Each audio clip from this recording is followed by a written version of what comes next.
Në mendimin tim është e pamundur që të arrihet suksesi absolut i një individi në aspektin personal i përjashtuar nga shoqëria ose i veçuar nga shoqëria.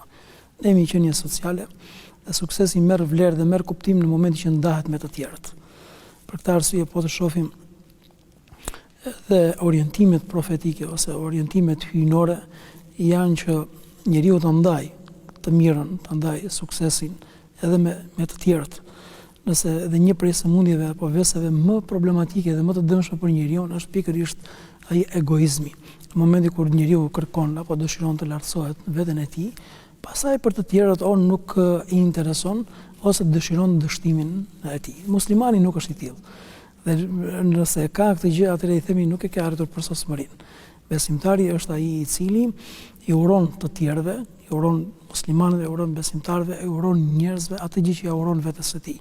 Dhe nuk u dëshiron të tjerëve atë gjë që pikërisht të keqe që nuk ja dëshiron vetes së tij. Kështu plotësohet besimi dhe kështu merr kuptim edhe suksesi. Dhe kështu ndahen edhe mirësitë e Zotit të lartësuar. Në të kundërt, atëherë një njeri mund të jetë edhe vetë mashtruar apo i mashtruar.